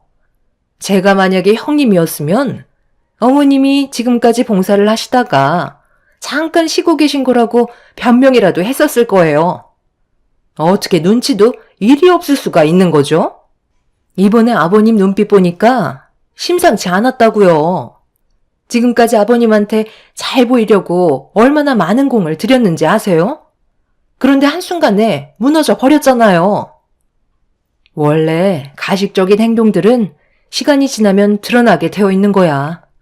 동서가 그동안 아버님께 보여드렸던 모든 것들이 거짓이었다는 게 이번 일을 통해서 알 수 있으셨겠지. 그러니까 나처럼 있는 그대로 살면 된다니까. 왜 이렇게 삶을 어렵게 사는 거야? 형님이 저보다 잘난 게 뭐가 있다고 저를 함부로 판단하시는 건데요. 지금까지 이렇게 살아오면서 누구에게 밉보인 적 단 한 번도 없었어요. 어머님, 뭐라고 말씀 좀 해보세요. 이번 기회에 아주 강하게 혼을 내셔야 한다고요.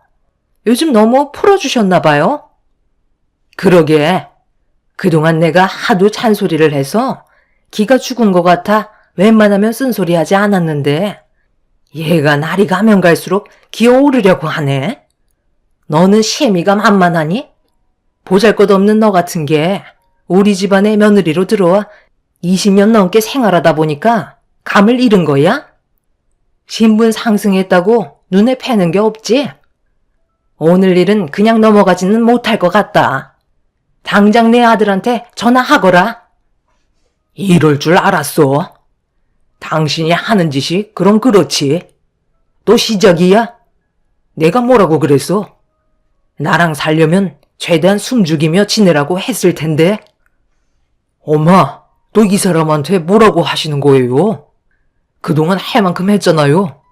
20년이나 넘게 지내왔으면 그만할 때도 됐는데 뭐가 그렇게 마음에 안 들어서 이 사람을 못 잡아먹어 안달이세요? 오늘 아버지께서 이 사람이 힘들게 봉사활동했다고 저녁 한 끼 먹자고 약속을 잡게 되었는데 엄마 얘기를 꺼내시더라고요. 아빠가 봉사활동하러 가셨을 때 쓴소리 좀 했는데 그게 이 사람한테 피해를 줄 수 있을 것 같아서 혹시 몰라 저녁 식사 함께 하자고 말씀하시길래 설마 했거든요. 그런데 엄마는 정말 사람 질리게 하는 뭔가 있는 것 같아요. 동네 창피하게 여기서 이러지 말고 당장 돌아가세요. 재수 씨도 지금 이런 식으로 행동하는 거 내 동생이 알고는 있나? 집에 돌아가서 괜히 부부싸움 하고 싶지 않으면 이제 그만하고 조용히 돌아가줬으면 좋겠는데요. 당신도 당분간 어머니랑 재수 씨 안 봤으면 좋겠어. 이래서 가족들끼리 모이면 안 된다니까.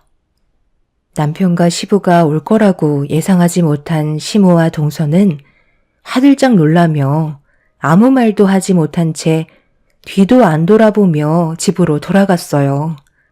시부가 시모의 성격을 워낙 잘 알고 계셔서 분명 저희 집에까지 찾아와 난리를 칠 거라는 걸 미리 예상하고 계셨습니다. 그래서 봉사활동할 때 저를 따로 부르셔서 남편과 함께 저녁이나 함께 하자며 약속을 잡으셨네요. 시부도 시모의 행동들을 마음에 들어하지 않으셨어요.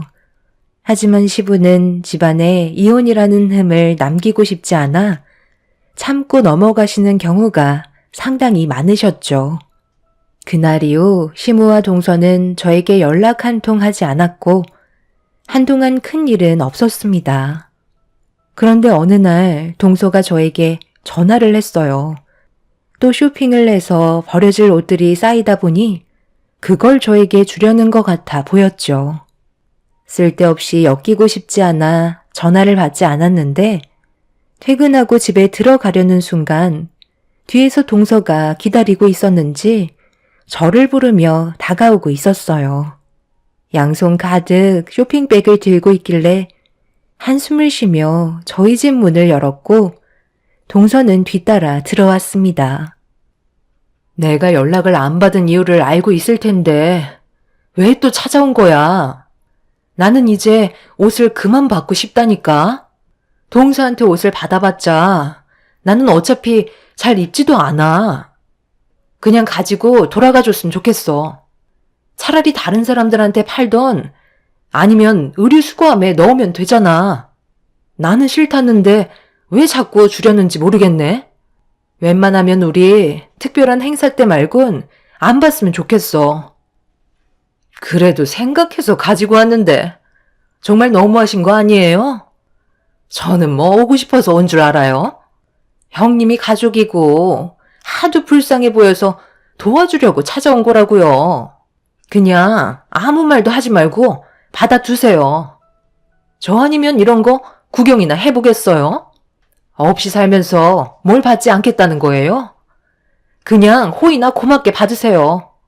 그리고 여기까지 오는데도 힘들었는데 과일 정도는 내주셔야죠. 동서, 지금 나보고 입으라고 하는 것까지는 좋은데 꺼내놓은 옷가지들을 발로 미는 건 좀 아니지 않아? 내가 달라고 애원한 것도 아니고 동서가 안 입는 옷을 나한테 무작정 떠밀어 버리는 거잖아. 도대체 이유가 뭐야? 왜 이렇게까지 하는 건데? 그리고 우리 집안이 없이 산다고? 안 꾸미고 사치 안 부리면 없이 사는 거야? 우리가 동서 집안보다 못한 것뿐이지 웬만한 집안들보다는 잘 살고 있거든? 내가 마지막으로 경고하는데 한 번만 더 이런 행동한다면 그땐 나도 더 이상 안 참아.